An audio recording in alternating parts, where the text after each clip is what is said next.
कल मुरली चल रही थी 14 अक्टूबर 1966 का प्रातः क्लास और पहले पेज के मध्यांत में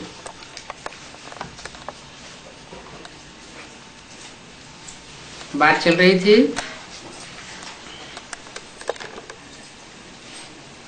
जब विकारी बनते हैं तो वाम मार्ग की दुनिया रावण से स्थापन होती है। क्या बनते हैं? वि माने विपरीत, कार्य माने कार्य करने वाले। भगवान ने जो जो कार्य सिखाए थे गीता ज्ञान दे करके, कर्म अकर्म विकर्म की गति जो सिखाई थी, उस गति के विपरीत जब कार्य करना शुरू कर दिए, माने श्रीमत के बरखिलाफ कार्य करना शुरू कर दिए, तब से विकारी रावण की दुनिया शुरू होती है। रावण की दुनिया क्यों कहा? राम की दुनिया खलास होती है और रावण की दुनिया शुरू होती है।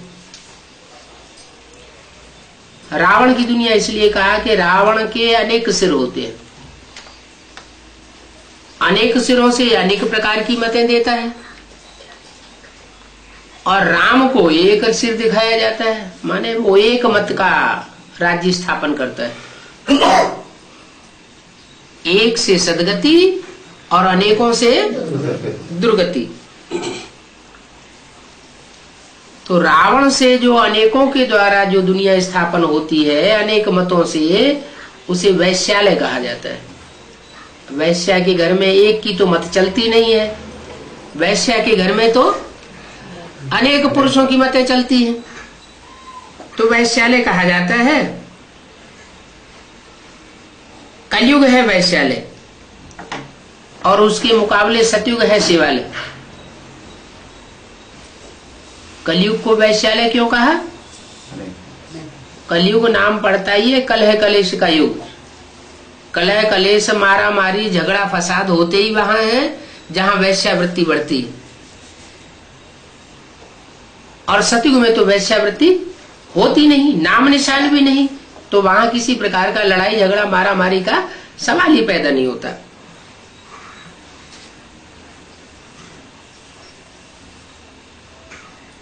अभी हम जा रहे हैं शिवालय में। तुम संगम युगी ब्राह्मणों को ये मालूम है, अभी हम न शिवालय में हैं और न वैश्यालय में हैं, क्योंकि शिव बाबा का आलय, शिव बाबा का बनाया हुआ घर तो अभी बना नहीं है। राम मंदिर बन गया क्या कि लड़ाई चल रही है? लड़ाई चल रही है ना। तो अभी न राम मंदिर बना है न शिवालय बना है। जो शिवालय है वही राम मंदिर है, तो उनका घर अभी बना नहीं है। माना राम के घर में भी रावण ने डाका डाल दिया है। राम की सीता को रावण ने हरण कर लिया है। तो तुम जानते हो ना, हम अभी शिवालय में हैं ना वैश्यालय में। अभी हम जा रहे हैं कहा? शिवालय में जा रहे हैं। वैश्यालय को छोड़ दिया है। जैसे कोई नदी क्रॉस करते हैं ना, तो कहते हैं ये किनारा छोड़ दिया, अब हम अगले किनारे में जा रहे हैं। न इस किनारे में है न उस किनारे में, माने मझधार में है। अभी वैश्यालय विकारी संबंधियों से हमारा ममत्व तो निकल गया। क्या ममता मोह किससे जुड़ा हुआ था अभी तक? विकारी दुनिया के जो भी संबंधी हैं उनके साथ अभी देह और देह के संबंध जुटे हुए थे। लेकिन अभी ज्ञान लेते लेते, प्रैक्टिस करते करते, अभी उन विकारी दुनिया वालों से हमारा बुद्धि का योग टूट चुका है।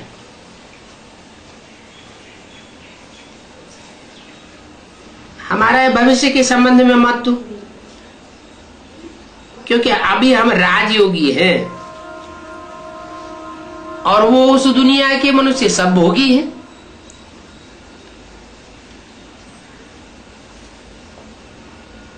भोग विलास होते हैं शरीर से, और हम अभी बाबा की याद में रह करके आंतरिक मनसा का सुख ले रहे हैं। हमारी मनसा पावन होती जा रही है, तो उन भोगियों से हमारा क्या कनेक्शन? हमारा कनेक्शन है तोड़ निभाने के लिए। जो भी घर के गृहस्थ के संबंधी हैं, अगर विकारी भी हैं, तो उनसे तोड़ निभाने के लिए हम उनका साथ देते हैं, शायद आगे चल के ज्ञान में निकल आए। तो अपने घर में है, फिर भी ब्राह्मणों से बहुत मोहब्बत रहता है, क्योंकि ब्राह्मणों जितनी ऊंच सेवा और कोई नहीं करते हैं।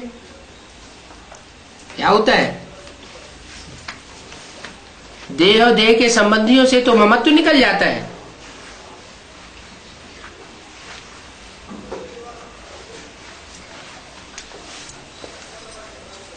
देह के संबंधियों से ममत्व निकल जाता है, लेकिन फिर क्या होता है, ब्राह्मणों की दुनिया में जिनको हम ज्यादा सेवाधारी देखते हैं, ज्यादा श्रेष्ठ पुरुषार्थी देखते हैं, तो ब्राह्मणों की दुनिया में ममत्व लगने लग पड़ता है। क्यों? क्योंकि जानते हैं कि पुरानी दुनिया के लोग तो अभी नीची स्टेज में जाने वाले हैं, क्योंकि पुरुषार्थी नहीं करते, परमात्मा को पहचानते नहीं। और जो ब्राह्मणों की दुनिया में है, उनके लिए हम जानते हैं ये ऊंच पद पाने वाले हैं, ऊंची स्टेज में जाने वाले हैं, तो उनसे हम हमारा महत्व लग जाता है। माने लोहे की जंजीरें छोड़ देते हैं, उसे छोड़ने में कोई देर ज्यादा नहीं लगती, लेकिन जो सोने की जंजीरें हैं उनमें बंध जाते हैं, क्योंकि जानते हैं ब्राह्मणों जितनी ऊंची सेवा तो कोई दुनिया में करता नहीं है। रूहानी सेवा करने से बाप ही निमित्त बनाते हैं, क्योंकि बाप ने आकर के ज्ञान दिया, तो बाप ही आकर के रूहानी सेवा का निमित्त बनाता है। वो बाप भी है, टीचर भी है, सदगुरु भी है। कौन? जो ईश्वरीय सेवा के हमको निमित्त बनाता है, वो हमारा बाप भी है। एक ही व्यक्तित्व है, एक ही पर्सनालिटी है, जो हमारा बाप है, व्याख्या देने वाला टीचर भी है, और सदगति करने वाला सदगुरु भी है। बाकी कोई देहधारी धर्मगुरु या कोई भी दीदी दादी दादा हमारा बाप टीचर सदगुरु नहीं है। क्यों? ब्रह्मा बाबा नहीं है। ब्रह्मा के तन में शिव बाबा नहीं आता क्या? नहीं आता? आता नहीं था? आता था ना। तो ब्रह्मा के तन में आता था, तो ब्रह्मा के तन के द्वारा बाप टीचर सदगुरु नहीं। टीचर इसलिए नहीं कि ब्रह्मा के मुख से जो कुछ सुनाया गया, उन वाणियों का क्लैरिफिकेशन हमको नहीं मिला, पूरी व्याख्या नहीं मिली। सदगुरु इसलिए नहीं कि अभी तक भी हमारी बुद्धि मनन चिंतन मंथन में नहीं चली। कब तक? जब तक ये वाणी चल रही है। ब्रह्मा का शरीर छोड़ने के बाद भी 4-6 साल तक अवस्था नीचे गिरती रही, और ही कलयुग की शूटिंग होती गई। फिर बाद में जाकर के जब से बाप का प्रत्यक्षता वर्ष मनाया गया, तब से कहीं नंबरवार पुरुषार्थ अनुसार ब्राह्मणों की बुद्धि में मनन चिंतन मंथन की गति उत्पन्न हुई। मन सदगति को पाने लगा।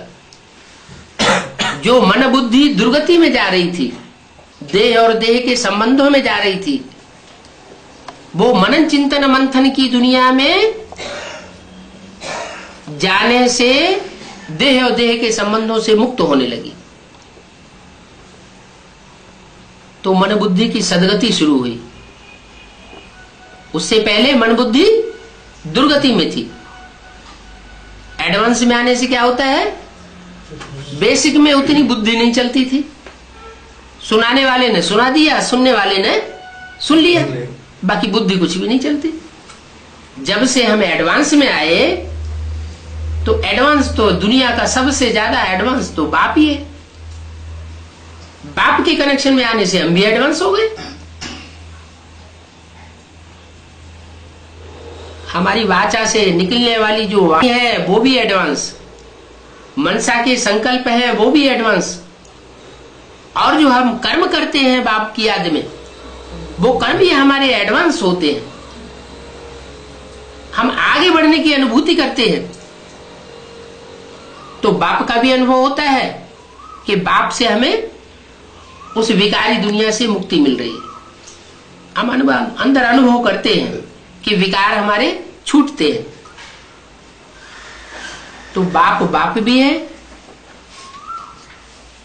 बाबा ब्रह्मा के मुख से निकाली हुई वाणी को समझाने वाला टीचर भी है। गीता तो गीत है ना, जैसे कोई कविता होती है, पोएट्री होती है, प्रोज होती है, तो टीचर प्रोज और पोएट्री का एक्सप्लेनेशन करता है, एक एक वाक्य की हिज्जे हिज्जे करके व्याख्या समझाता है। ऐसे ही हमारी पोएट्री है ब्रह्मा माता के मुख से निकाली हुई ज्ञान की गीत की लोरी। जैसे माँ होती है बच्चों को लोरी सुनाती जाती है, बच्चे माँ की गोद में आनंद करते हैं, प्रसन्न रहते हैं, लेकिन सिर्फ सुनते हैं। लोरी का गहरे में अर्थ क्या है वो नहीं जानते। अब यहां एडवांस में हम आकर के गीता ज्ञान का गहराई में अर्थ समझते हैं। इसलिए क्या बोला, सन 66 और उसके आसपास की मुरलियों में ये बात बता दी कि अभी गीता ज्ञानामृत नहीं कहेंगे। ज्ञान अमृत इसलिए नहीं कहेंगे कि अमृत जो है सार को कहा जाता है, और सार निकलता तब है जब मंथन किया जाता है। दूध है, दही है, उसका जब तक मंथन न करें तब तक उसमें से सार, घी अथवा मक्खन नहीं निकलता।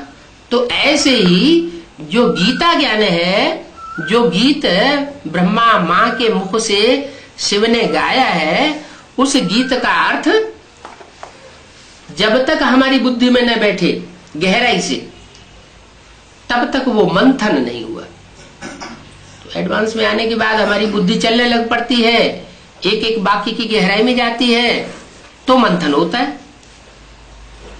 शास्त्रों में सागर मंथन की कथा भी आई है कि सागर मंथन हुआ तो उसमें से रतन निकले, अमृत कलश भी निकला। तो अमृत कलश जो निकल रहा है वो अब निकल रहा है। हम अमृत रस का पान कर रहे हैं, गीता ज्ञान अमृत की उपलब्धि अब हमको हो रही है। तो वो हमारा टीचर भी है, सदगुरु भी है और बाप भी है। सत्य बाबा है, सत्य टीचर है, सत्य गुरु है। क्या उससे ज्यादा सच्ची व्याख्या देने वाला कोई टीचर दुनिया में हो नहीं सकता। उससे जास्ती बुद्धि की, वाचा की और तन की सदगति करने वाला कोई दुनिया में हो नहीं सकता। वो डॉक्टर होते हैं, वो तो थोड़े समय के लिए प्लास्टिक सर्जरी कर देते हैं, एक जन्म भी नहीं टिकती, 2-4 साल टिकती है, फिर उसके बाद प्लास्टिक सर्जरी कराओ। ये बाप तो ऐसा आकर के इसी जन्म में प्लास्टिक सर्जरी नहीं करता है, ओरिजिनल सर्जरी करता है। 5 तत्वों को ही परिवर्तन कराए देता है। याद की स्टेज में 5 तत्व भी परिवर्तन हो जाते हैं। तुम्हारी शरीर रूपी नैया और आत्मा का, दोनों का खिवैया बाप आया हुआ है। आत्मा को भी पार ले जाता है, विषय वैतरणी नदी से क्रॉस कराई देता है, और शरीर रूपी नैया भी विषय वैतरणी से पार चली जाती है। उन द्वारा हमको वर्षा मिल रहा है। क्या अब ये विकारों से मुक्ति का वर्षा हमें उन द्वारा मिल रहा है? किन द्वारा? इन द्वारा नहीं, माने ब्रह्मा द्वारा नहीं मिल रहा है। सन 66 में मुरली चली तो कहा उन द्वारा मिल रहा है। उन कह करके कहाँ इशारा किया? नहीं, भविष्य तो बाद में आएगा।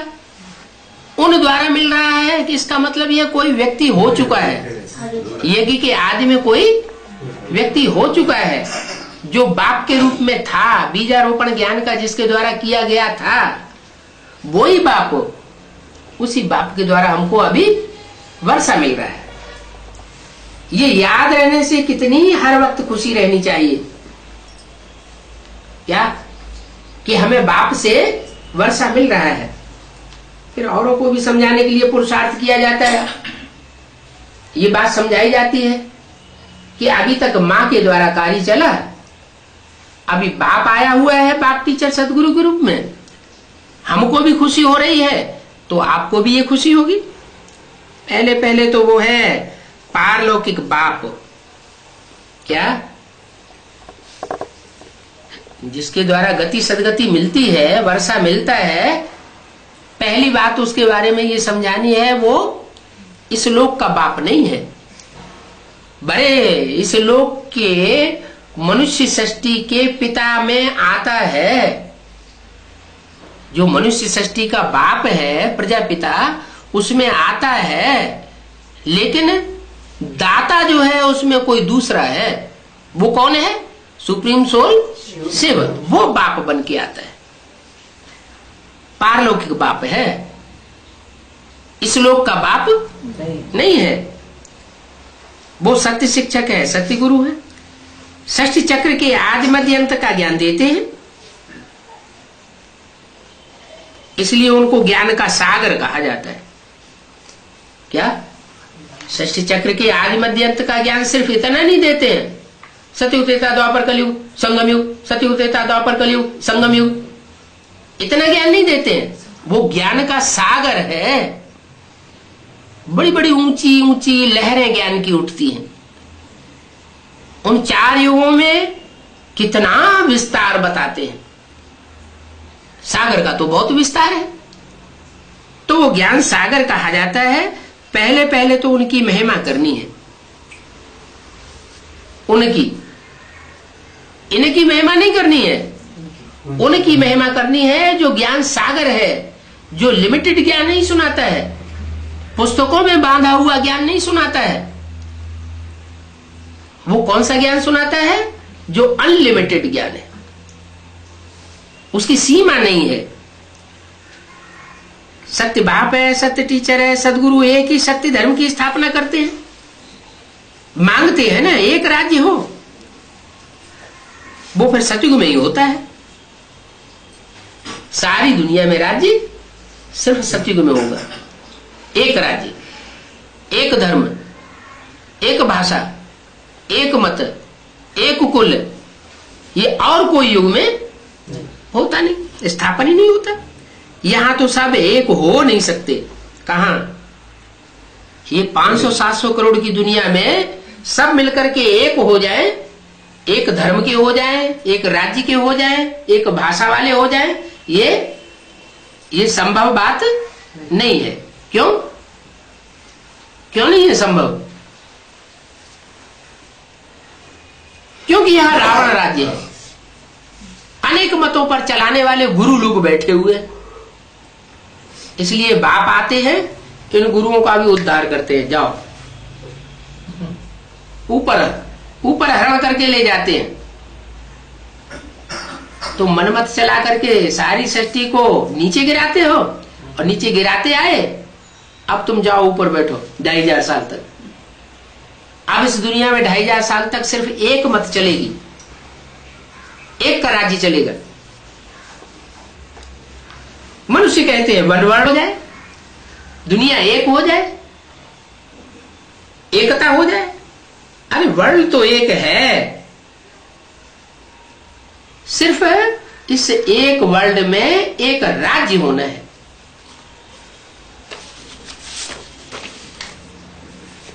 14:10:66 की वाणी का दूसरा पेज। तो एक राज्य हो सकता है, लेकिन शर्त क्या है?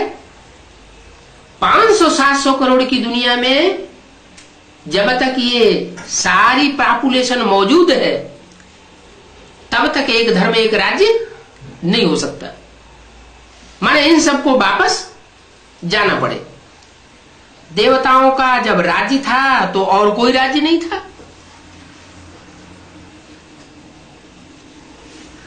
तो और दूसरे दूसरे धर्म और दूसरे दूसरे राज्य और दूसरे दूसरे धर्मखंड, ये सब खलास हो जाने वाले। पहले भी नहीं थे। अमेरिका 500 साल पहले नाम निशान नहीं था मनुष्य की बुद्धि में। ऑस्ट्रेलिया का 300 साल पहले मनुष्य की बुद्धि में नाम निशान नहीं था। तो ये बाद में आए ना धर्मखंड। पहले तो सिर्फ भारत खंड ही था। भारत में भगवान आते हैं। क्यों आते हैं? क्योंकि भारत में पवित्रता को विशेष महत्व दिया है। अब बेविचार, मेरा तो एक दूसरा न कोई। तो देवताओं का जब राज्य था तो कोई और राज्य नहीं था, कोई हंगामा की बात नहीं थी। वेद का बाप ही आकर के राजधानी स्थापन करते हैं क्या? और कोई भी धर्म पिताएं आकर के अपने राज्य की राजधानी स्थापन नहीं करते। न इब्राहिम आकर के राजधानी स्थापन करते हैं, वो सिर्फ धर्म स्थापन करते हैं। बुद्ध है, क्राइस्ट है, गुरु नानक, कोई भी हो, कोई भी आकर के राजधानी और राजाई स्थापन नहीं करते हैं। मैं हूं जो आकर के तुम बच्चों के लिए राजधानी भी स्थापन करता हूं और तुम्हारा एक राज्य, अटल छत्र राज्य स्थापन करता हूं। ये भी अब तुम समझ गए हो कि बाप ही राजयोग सिखाते हैं क्या? तुम समझ गए हो क्या? जो बाप तुम किससे कहा जाता है? वह किससे कहा जाता है? सामने वाले से तुम कहा जाता है। माना जो बाप प्रैक्टिकल में आकर के टीचर के रूप में आता है, सदगुरु के रूप में आता है, बाप के रूप में आता है, उस बाप के सन्मुख जो बच्चे बैठते हैं वो समझते हैं क्या कि बाप ही राजयोग सिखाते हैं और कोई मनुष्य मात्र राजयोग नहीं सिखा सकता। वो भोग सिखाएंगे। क्यों? मनुष्य भोग क्यों सिखाएंगे? मनुष्य गुरु इसलिए सिखाएंगे, इस दुनिया में सभी मनुष्य आत्माएं भोगी है, भोगी होती है और रोगी भी बनती है। एक भी मनुष्य आत्मा नहीं है ऐसी जो भोगी और रोगी न बनती। अच्छा, शिव बाबा जिसमें आते हैं वो भोगी रोगी नहीं बनता क्या? है? वो भी तो बनता है, बनता है, लेकिन उसमें शिव आते हैं मुकर्रर रूप से। उसकी गारंटी शिव बाबा लेते हैं। इससे कोई भी दुष्कर्म, ऊंचा नीचा कर्म हो जाता है तो उसकी गारंटी मेरी है। तुम मेरी मत पर चलो क्या? मेरी मत पर चलो। कैसे पता चले कि ये शिव बाप की मत है या प्रजापिता की मत है? पता कैसे चलेगा? अरे आत्माएं तो दोनों ही कार्य कर रही है, बल्कि तीसरी आत्मा ब्रह्मा की ओर है, वो भी ज्ञान चंद्रमा के रूप में प्रवेश है। तो कैसे पता चले किसकी मत है? बाबा ने कहा तुम ऐसे ही समझो कि जो भी इसके मुख से मत निकलती है वो मेरी ही मत है। तुम इस लचड़े में मत पड़ो कि ये इसकी मत है या उसकी मत है या ज्ञान चंद्रमा की मत है। एक व्यक्तित्व है, एक व्यक्तित्व के द्वारा जो भी तुमको डायरेक्ट मत मिले तुम उसके ऊपर चल पड़ो। हिम्मत से चलेंगे तो बाप की मदद मिलती रहेगी, और जो उल्टा हुआ है अगर तो वो भी सीधा हो जाएगा। अभी तुम समझ गए हो कि राजयोग श्री कृष्ण नहीं सिखाते हैं क्या? जिस योग में राज भरा हुआ है वो राजयोग श्री कृष्ण नहीं सिखाते हैं। कौन सिखाता है? शिव बाप सिखाते हैं और मनुष्य सृष्टि के बाप में आकर के सिखाते हैं। बाप के द्वारा राजयोग सिखाया जाता है, मां के द्वारा राजयोग नहीं सिखाया जाता। उन्होंने कृष्ण के लिए समझ लिया है। उन्होंने माने किन्होंने? बीके वालों। बीके वालों ने क्या समझ लिया? गीता का भगवान साकार में कौन? वो समझते हैं कृष्ण उर्फ दादा लेखराज। हमारी बुद्धि में बैठा है कि कृष्ण उर्फ दादा लेखराज वो राजयोग सिखाने वाला नहीं है। राजयोग सिखाने वाला तो शिव शंकर भोलेनाथ एक ही है, और जितने भी मनुष्य मात्र है वो सब नीचे गिराने वाले हैं।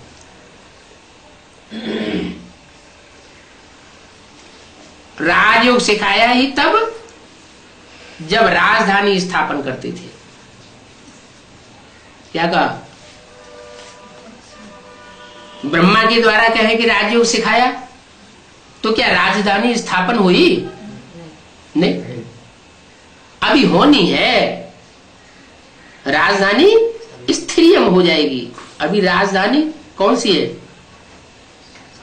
राजधानी का नाम क्या है? दिल्ली। दिल्ली राजधानी अभी हिलडुल रही है या स्थिरियम हो गई? हिलडुल रही है। कभी किसी के हाथ में राज सत्ता चली जाती है, कभी कांग्रेस के हाथ में, कभी प्रजातंत्र के हाथ, वो क्या नाम, जनता पार्टी के हाथ में, कभी मिलीजुली राजधानी बन जाती है, अनेकों के हाथ में चली जाती है। लेकिन अब राजधानी स्थिरियम हो जाएगी। वो तो जड़ दिल्ली के लिए समझ लेते हैं, जड़ दिल्ली राजधानी के लिए समझ लेते हैं, लेकिन वास्तव में हम जानते हैं कि हमारी राजधानी, हमारी धारणा शक्ति असल में तो चैतन्य है। क्या? अगर चैतन्य स्थिरियम हो जाएगी तो स्थूल राजधानी भी चैतन्य के आधार पर स्थिरियम हो जाएगी। पहले आत्मा सुधरती है, ये पहले 5 तत्व सुधरते हैं। सुधरने की पहले गुंजाइश किसकी है? जो चैतन्य होगा वो पहले सुधरेगा। चैतन्य में बुद्धि होती है, मन होता है। मन बुद्धि की जिसमें प्रधानता है वो ज्ञान को समझ सकता है। जो ज्ञान को समझ सकता है वो परिवर्तन हो सकता है। पहले 5 तत्वों के संघात से बनी हुई कोई नगरी, वो तो जड़ नगरी है। उसके लिए दिखाते हैं कि अंग्रेजों ने नई दिल्ली स्थापन की, लेकिन पत्थरों की बनाई। लाल पत्थरों से सारी नई दिल्ली तैयार हुई पड़ी। बाप कहते हैं पत्थर की दिल्ली की बात नहीं है। मैं जब आता हूं तो पत्थर बुद्धि कोई आत्मा है जो नजदीक रहने पर भी परमात्मा के स्वरूप को नहीं पहचान पाती, नहीं जान पाती कि गीता का भगवान कौन है। ये बात बुद्धि में नहीं बैठती। इसलिए मुरली में बाबा को बोलना पड़ा। क्या बोलना पड़ा? कि मेरे नजदीक रहने वाले बच्चे भी मेरे को नहीं पहचान पाते। क्या? मेरे नजदीक रहने वाले बच्चे भी मेरे को नहीं पहचान पाते। क्या मतलब? नजदीक फिर काहे के? अरे नजदीक ज्यादा प्राप्ति करेगा या दूर वाला प्राप्ति करेगा? नजदीक वाला ज्यादा प्राप्ति करेगा। फिर नजदीक वाले बच्चे मेरे को नहीं पहचान पाते, इसका क्या मतलब हुआ? है?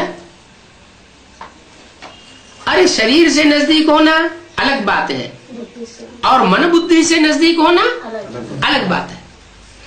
कोई शरीर से नजदीक हो, सरेंडर हो गया हो, कंधे पे चढ़ के बैठा हो, बाबा के घर में खाना पीना सोना करता हो और बुद्धि बाहर रखी हुई हो, घर परिवार में बुद्धि रखी हुई हो, अपने लौकिक स्थान में बुद्धि रखी हुई हो, तो नजदीक कहा जाएगा या दूर कहा जाएगा? तुम बच्चे मधुवनवासी हो। बाबा कहते हैं तुम बच्चे मधुवनवासी हो। उसका एक्सप्लेनेशन क्या देते हैं कि जो मधुवन में बैठे हुए हैं वही मधुवनवासी है? नहीं, भले घरगस्त में रहते हैं, लेकिन घरगस्त में रहते हुए भी, बांधेली माताएं होते हुए भी, घरगस्त का काम करते हुए भी अगर उनकी मन बुद्धि मधुवन में रखी रहती है तो कहाँ की वासी है? मधुवनवासी है। अंत समय में क्या होगा? अंत मते सो वही गति हो जाएगी जो सारा लंबा टाइम उन्होंने पुरुषार्थ किया है। लंबे समय तक उनकी मन बुद्धि वहां रखी रही तो अंत समय में कहाँ पहुंच जाएंगे? जब विनाश होगा मधुवन में पहुंच जाएंगे। और जो अभी मधुवन में बैठे हुए हैं और उनकी मन बुद्धि बाहर की दुनिया की प्रॉपर्टी में लग रही है, ये महलवाड़ियां अटारियां मेरी हो जाए, मेरे नाम से हो जाए, ये महलवाड़ियां अटारियां ये मेरी प्रॉपर्टी बन जाए, इतने बड़े बड़े मकान ये मेरे हो जाए, दुनिया की धन संपत्ति सारी हमारी हो जाए, सारा सोना चांदी सबके ऊपर हमारा कब्जा हो जाए, मनुष्यों के ऊपर हमारा कब्जा हो जाए, सारी जनशक्ति हमको फॉलो करे, तो दुनिया में बुद्धि तो बाहर भटकेगी ना। अर्जुन जैसे पांडव ने भगवान से क्या मांगा और दुर्योधन जैसे कौरव ने भगवान से क्या मांगा? क्या मांगा? दुर्योधन ने मांगा आपकी सारी धन संपत्ति सेना वगैरह सब हमको दे दो। और अर्जुन ने क्या मांगा? हमें कुछ नहीं चाहिए, हे भगवान मेरा तो एक शिव बाबा, दूसरा नहीं, मुझे सिर्फ आप ही चाहिए। तो ये अंतर पड़ जाता है। क्या अंतर पड़ जाता है? कौन पत्थर बुद्धि है और कौन पारस बुद्धि है? दुर्योधन को क्या कहेंगे? पारस बुद्धि, पत्थर बुद्धि कहेंगे।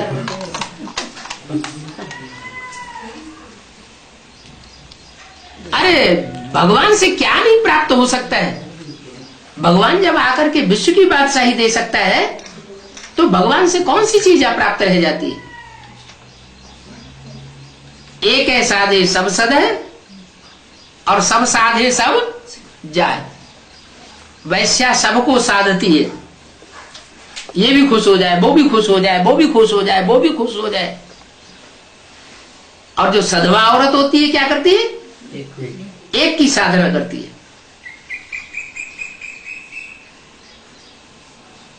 तो जो एक को साधती है उसमें पावर रहती है, ताकत रहती है। तो ऐसे ही हमारी आत्मा, अगर हम आत्मा बने हैं, ज्योति बिंदु आत्म की स्थिति में स्थित हुए हैं, तो हमारी बुद्धि में बैठेगा कि एक बाप से ही सारी प्राप्ति हो सकती है, दूसरों से कोई प्राप्ति होने वाली नहीं है। वो कितने भी बड़े बड़े आदमी हों, महान आत्मा पुण्यात्मा हों, कितने भी बड़े पुरुषार्थी हों, ब्राह्मणों की दुनिया के कितने बड़े बड़े महारथी हों, लेकिन उनके पीछे पड़ने से हमको कुछ मिलने वाला नहीं है। इसलिए मुरली में बोल दिया, क्राइस्ट या ब्रह्मा की पूजा से कुछ भी नहीं मिलेगा। क्या? फिर बाबा डोरापा भी देते हैं, कोई मम्मा के मुरीद, कोई बाबा के मुरीद, शिव बाबा को कोई पूछता ही नहीं। क्या? ब्राह्मणों की दुनिया में कोई ने मम्मा का आधार ले लिया, कोई ने ब्रह्मा बाबा का आधार ले लिया, लेकिन ब्रह्मा बाबा के अंदर जो बोलने वाली शक्ति है उसको नहीं पहचाना, उसके महावाक्यों को नहीं पकड़ा। क्योंकि जो मुरली है वही हमारी लाठी है। हम किसका आधार ले? मुरली का आधार ले। शिव ज्योति बिंदु निराकार, उसका साकार स्वरूप क्या चीज हमारे हाथ में आई? मुरली। मुरली मुरली से प्यार माना मुरलीधर से प्यार। तो बताया राजधानी जो चैतन्य दिल्ली है वो क्रिश्चियंस ने स्थापन की, नई दिल्ली बनाई। वो तो उन क्रिश्चियंस ने बनाई जो क्राइस्ट को फॉलो करते हैं।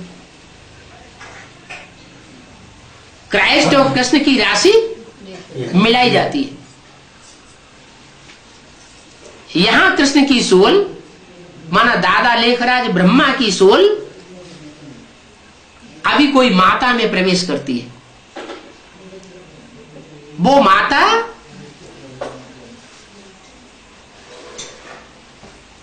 उस जगत पिता के नजदीक ही रहने वाली, लेकिन जगत पिता के स्वरूप को पहचान नहीं पाती। गीता का भगवान अभी भी उसकी बुद्धि में कृष्ण ये बैठा हुआ है।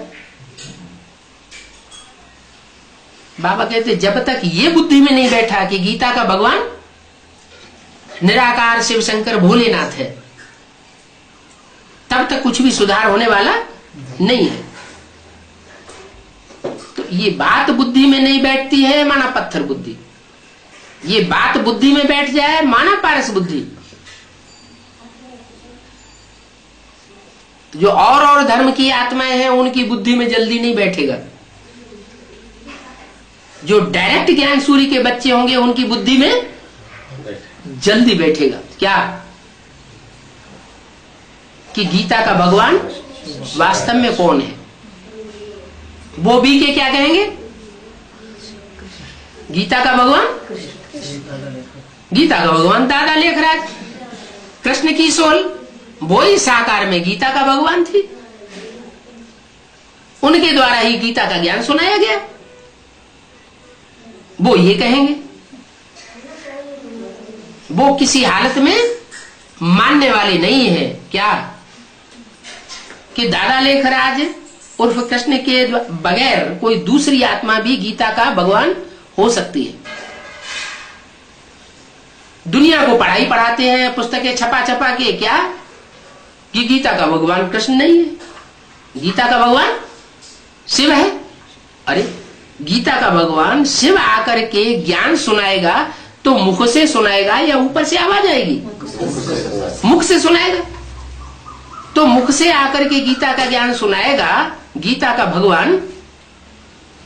तो तुम तो दादा लेखराज को मानते हो कि उनके मुख से सुनाया और कोई के मुख से भगवान ज्ञान सुनाता ही नहीं और सुनाएगा भी नहीं, यही तो मानते हैं। तो जब सुनाएगा भी नहीं और किसी ने सुनाया भी नहीं तो दादा लेखराज को तुम कृष्ण की सोल मानते हो।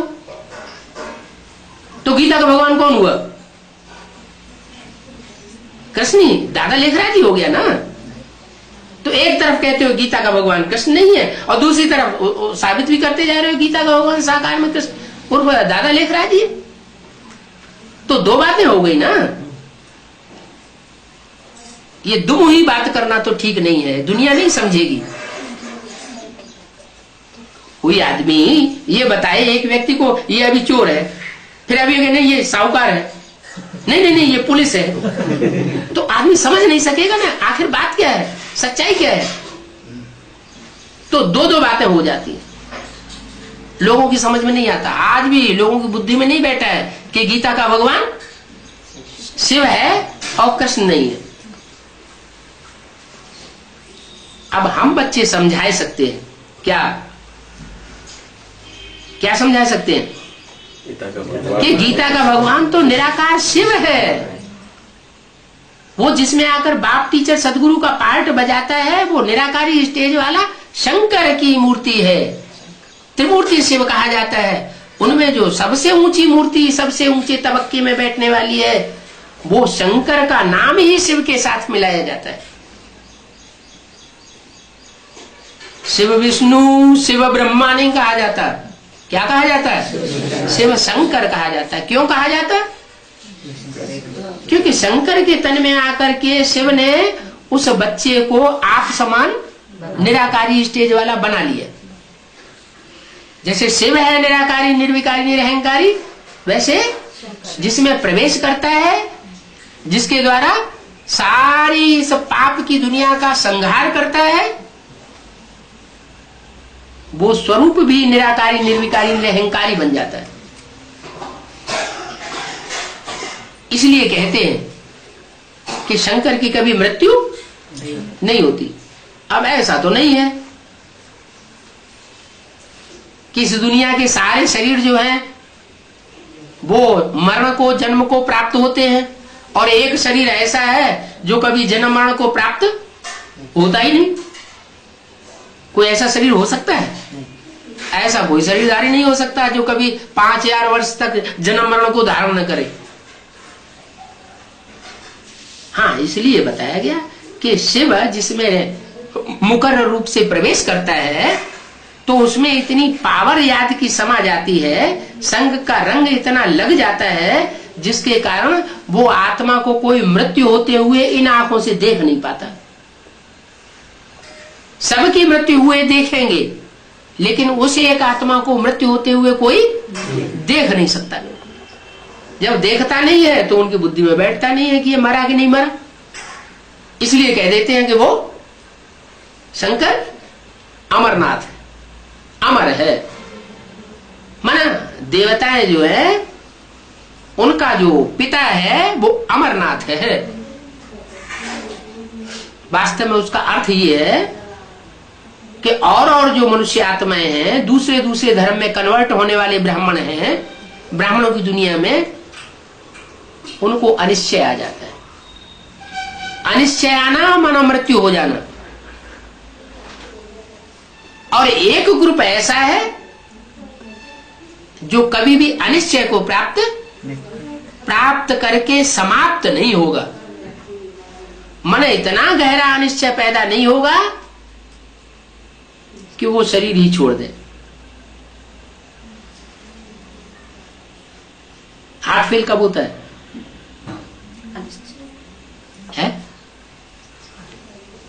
आजकल दुनिया में बड़े बड़े लोगों के हार्ट फेल होते जा रहे हैं।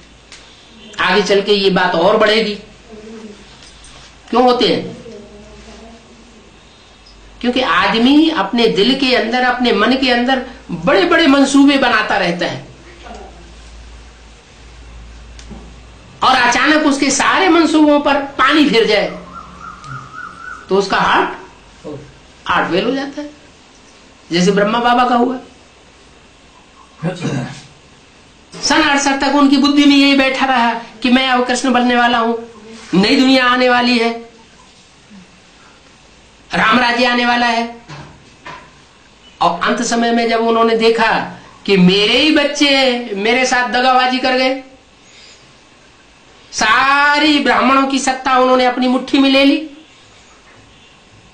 वर्ल्ड रिन्यूअल ट्रस्ट बनाई लिया, और मेरा नाम उसमें नहीं रखा। मैं जिन बच्चों को ज्यादा अच्छा और श्रेष्ठ और सच्चा मानता हूं उनमें से किसी का नाम नहीं रखा गया, मुझे भी निकाल दिया गया। तो बाबा को सहन नहीं हुआ और हार्ट फेल हो गया। ये बात शास्त्रों में भी तो आती है। कृष्ण जिन्होंने इतना बड़ा महाभारी महाभारत युद्ध कराया, गीता का ज्ञान दिया, इतना श्रेष्ठ ज्ञान दिया, कहते हैं अंत समय में उनको एक बहेलिये ने तीर मारा पांव में और उनके प्राण पखेरु उड़ गए। पांव माने क्या होता है? पांव माने बुद्धि रूपी पांव।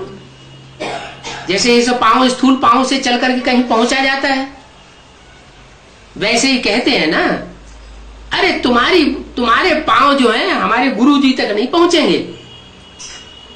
माने तुम्हारी बुद्धि रूपी पांव जो है हमारे गुरु जी की बुद्धि तक नहीं पहुंच सकते। तो बुद्धि की जैसे पहुंच होती है वैसे पांव की पहुंच होती है। पांव से मिसाल दिया जाता है, हाथ का भी मिसाल दिया जाता है। हाथ से जैसे कोई बात पकड़ी जाती है, कोई चीज पकड़ी जाती है, ऐसे बुद्धि रूपी हाथ से भी कोई बात कैच की जाती है। तो वो पांव का मिसाल जो दिया है शास्त्रों में, वो बुद्धि रूपी पांव के लिए दिया गया। उनकी बुद्धि रूपी पांव में किसी बहेलिये ने, धोखेबाज ने, बहेलिया कैसा होता है? कोई जानवर को मारेगा तो बता के मारेगा मैं तेरे को मारने आ रहा हूं, है? धोखे से मारता है ना, छुप जाता है। और जैसे ही जानवर निकला और तीर मार दिया।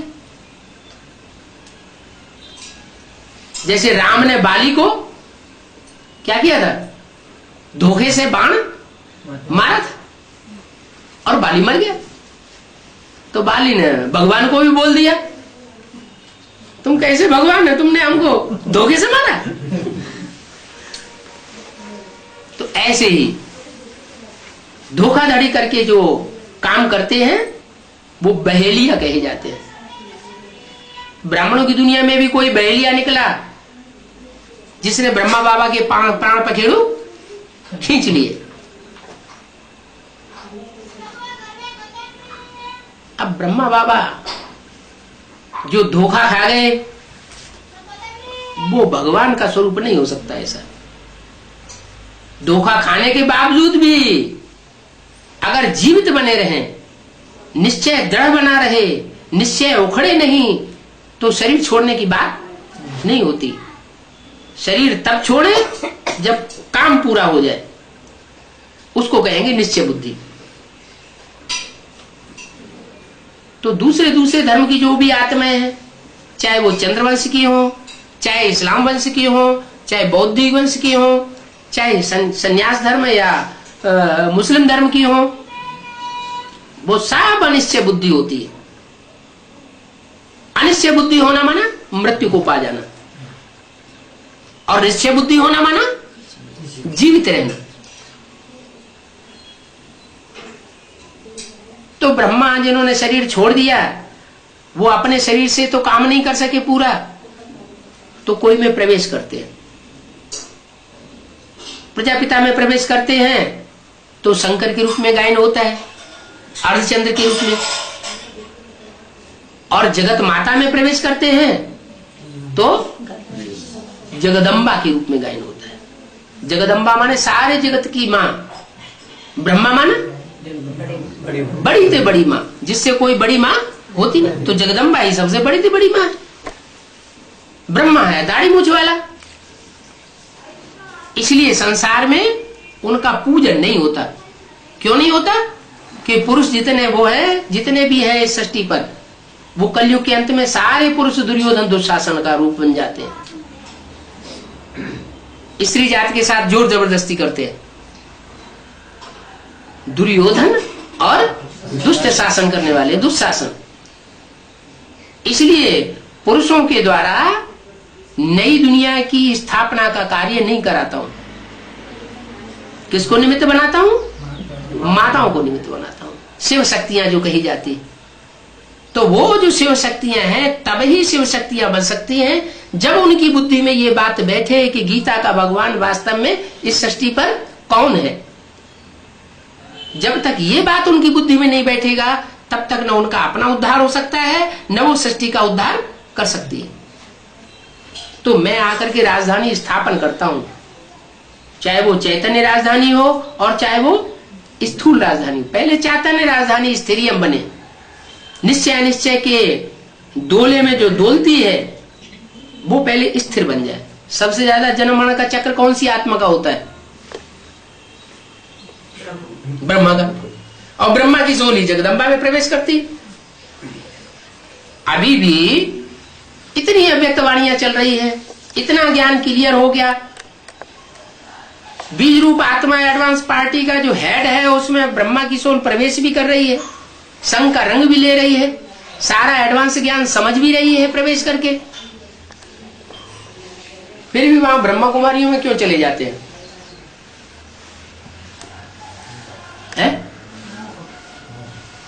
कारण क्या है?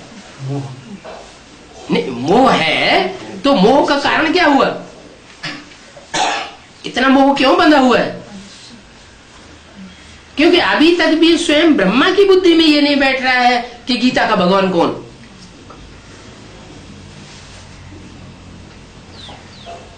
वही वाइब्रेशन वहां ब्रह्मा कुमारियों में फैलता है। क्या वाइब्रेशन? कि अगर भगवान है तो वो अपनी मुरली क्यों नहीं चलाता? हमने जो मुरली चलाई तुम्हारे बाबा ने जो मुरली चलाई वो ही मुरली क्यों पढ़ता है? अरे टेक्स्ट बुक पढ़ने वाला स्टूडेंट होता है या टीचर होता है? टेक्स्ट बुक पढ़ने वाला कौन होता है और टेक्स्ट बुक समझाने वाला कौन होता है? टेक्स्ट बुक में जो कुछ पढ़ा जाता है वो स्टूडेंट पढ़ता है और टीचर जो है उसकी व्याख्या करता है, एक्सप्लेनेशन करता है। तो शिव ज्योति बिंदु वो आत्मा है एक्सप्लेन करने वाली, उसको हाथ में किताब पकड़ने की दरकार नहीं है। और कृष्ण की सोल है मुरली को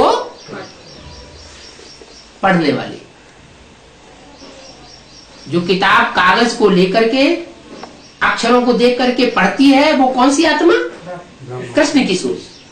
तो मुरली में आता है कृष्ण की सोल भी अभी पढ़ाई पढ़ रही है, उसकी पढ़ाई पूरी नहीं हुई है। वो मुख्य बच्चा है। सृष्टि का पहला पत्ता कौन है? कृष्ण। वही जब तक मिट्टी में मिला हुआ है और वो उद्धार होकर के पत्ते के रूप में बाहर नहीं आता तो किसी का भी उद्धार नहीं हो सकता। पहले कृष्ण की सोल का परिवर्तन, तब दुनिया का परिवर्तन होगा। बाप बच्चे के बगैर प्रत्यक्ष नहीं हो सकता। बाप बच्चे को आगे करता है प्रत्यक्षता में, और बच्चों का क्या काम है? बाप को आगे। सन सोज फादर, फादर सोज सन, ये नियम है। तो भले बाप का प्रत्यक्षता वर्ष बच्चों ने सन 76 में मनाए लिया, लेकिन वो बाप स्वयं अपने को प्रत्यक्ष नहीं होने देता, क्योंकि वो साधारणतन में आता है, इसलिए प्रत्यक्ष नहीं होता, गुप्त रूप में कार्य करता है। हमारा बाप भी गुप्त, बाप के बच्चे गुप्त, उनका दान मान पद पुरुषार्थ सब कुछ गुप्त। तो वो बाप आया हुआ है, अभी राजधानी स्थापन कर रहा है। जो चैतन्य राजधानी है वो भी धीरे धीरे स्थिरियम होने वाली है। नैया डोलेगी लेकिन डूबेगी नहीं, ये गारंटी है। तो बोला राजयोग सिखाया ही तब जब राजधानी स्थापन करते थे। बाकी शास्त्रों में तो महिमा लिख दी है, सिर्फ महिमा करने से कोई राजयोग सीखते हैं क्या? गीता सुनाते हैं वो कोई राजयोग सिखाते हैं क्या? नहीं। गीता सुनाते हैं वो तो सिर्फ जो होकर के गए हैं उनकी महिमा करते हैं। भगवान ने जिनको सुनाया उन्होंने ही राज्य पद पाया। क्या कहा? मनुष्य गुरुओं से जो गीता सुनी जाती है उससे कोई राजयोग नहीं, राजयोग सीख करके राजपद नहीं पाता। स्वयं भगवान आकर के अपने मुख से आमने सामने बैठ करके बच्चों को जब सुनाता है तो उससे राजयोग बच्चे सीखते हैं और राजाई पद प्राप्त करते हैं। माना जो मेरे सन्मुख होकर के नहीं सुनते हैं उनको प्राप्ति नहीं होती है। तो इतने बीके पड़े हुए हैं हजारों की तादाद में दुनिया में, वो सन्मुख होकर सुन रहे हैं या दूर बैठे हुए? और दूर बैठे हुए हैं, इसलिए उनको प्राप्ति नहीं हो सकती। मैं जब सन्मुख सुनाता हूं जिनको, उनको ही प्राप्ति होती है। इस भक्ति मार्ग में लिख दिया, सन्मुख हो जीव मोहि जबहि जन्म कोटि अघ नासै तबहि। जब जीवात्मा मेरे सन्मुख आती है, मुख के सामने आती है, तब उसके जन्म जन्मांतर के पाप भस्म हो जाते हैं। और आती कब है वो भी मुरली में बता दिया। आत्मा रूपी सुई की सारी कट उतर जाने पर तुम बच्चे डायरेक्ट बाप से सीखोगे। क्या है? क्या बताया? बिंदु को याद करना बेसिक में सिखाया जाता है ना। मैं आत्मा बिंदु, मेरा बाप बिंदु। ये बेसिक ज्ञान सीखते सीखते जो परिपक्व स्टेज धारण कर लेते हैं, आत्मिक स्टेज वाले बन जाते हैं, वो एडवांस में आते हैं।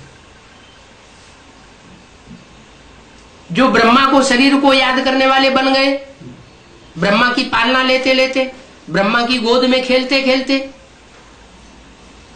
तो देहधारी को याद करें तो देहभान बढ़ेगा या घटेगा?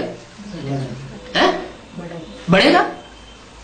तो उन दीदी दादी दादाओं का देहभान इतना बढ़ा हुआ है कि वो आत्मिक स्थिति धारण ही नहीं कर सके।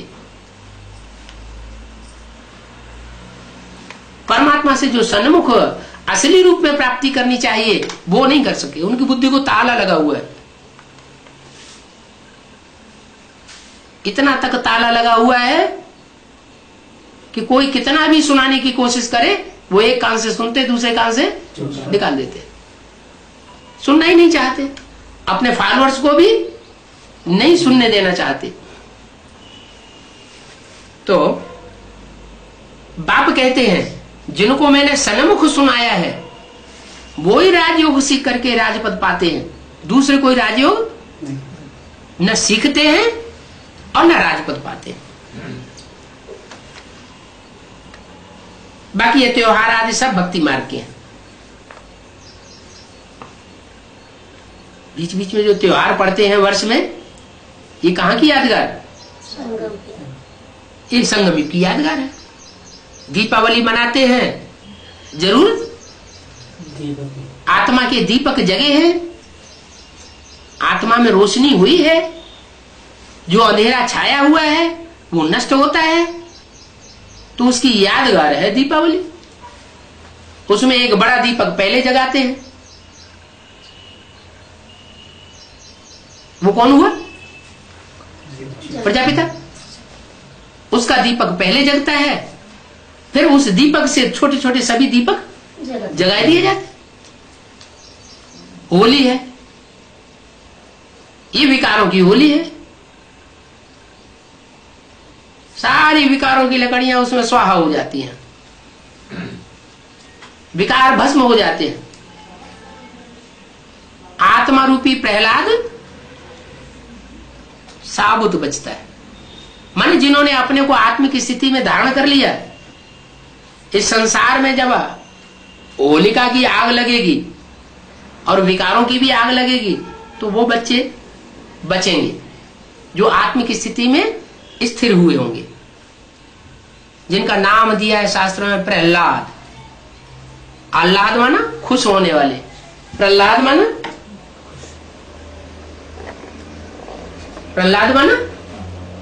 जिन्होंने प्रकट रूप से संसार को आह्लाद माने प्रसन्नता दी है। जो आत्मिक स्थिति में स्थिर होते हैं वो दूसरों को रूहानियत से प्रसन्नता देते हैं, जो देवान में स्थित होते हैं वो दूसरों को दुख देते हैं। तो संगम युग की सारी बातें हैं। भगवान जो वर्षा दे करके गए हैं उनकी महिमा गाई जाती है। किनकी? भगवान की महिमा गाई जाती है, क्योंकि वो आकर के स्वर्ग रूपी सुख का वर्षा दे करके जाते हैं बच्चों को।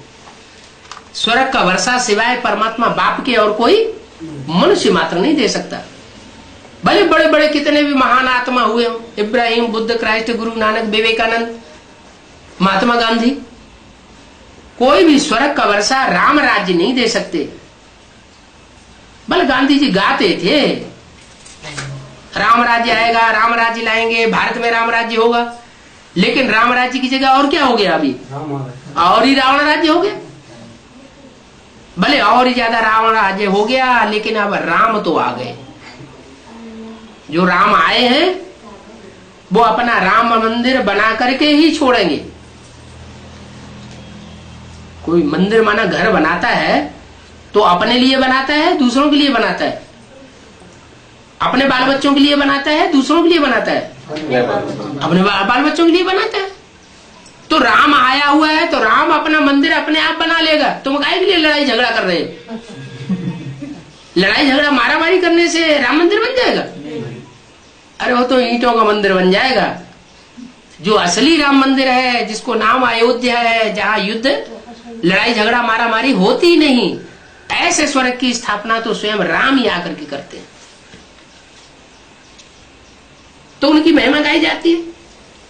शिव बाबा आते हैं, शिव जयंती के बाद कृष्ण जयंती होती है। क्या पहले शिव जयंती, फिर कृष्ण जयंती। सन 76 में बाप का प्रत्यक्षता वर्ष, रात के 12 बजे से सूर्योदय होना शुरू होता है। विदेशियों ने, जो ब्राह्मणों में विदेशी बच्चे थे, उन्होंने बाप को प्रत्यक्ष किया, तो विदेशी बच्चों के लिए रात के 12 बजे से दिन शुरू होता है। और स्वदेशी बच्चे, जब ज्ञान सूर्य उदित हो जाता है, तब उनके नए दिन की शुरुआत होती है। तो अब ज्ञान दिन सवेरा आने वाला है। ये पुरानी दुनिया अब भस्म होने वाली है। अभी अंत समय आ गया। अभी जो सोते रहेंगे उनको कुछ भी प्राप्ति होने वाली नहीं है। तो क्या करना है? अभी अमृत वेला सुहाना जरूर बनाना है। धन कमाने में इतनी बुद्धि नहीं लगानी है जो असली प्राप्ति से वंचित हो जाए, क्योंकि धन कमाने में ज्यादा तन की शक्ति लगाएंगे तो तन थक जाएगा और अमृत वेला रह जाएगा। इसलिए बाबा बोलते हैं, जिनकी धन कमाने में बुद्धि लगी हुई है उनकी किस्मत फूटी हुई समझो। बाबा तो गारंटी देते हैं, मेरी सर्विस में लगे रहने वाले बच्चे भूख नहीं मर सकते। तो काहे के लिए हम दोनों जान से मारे जाएं?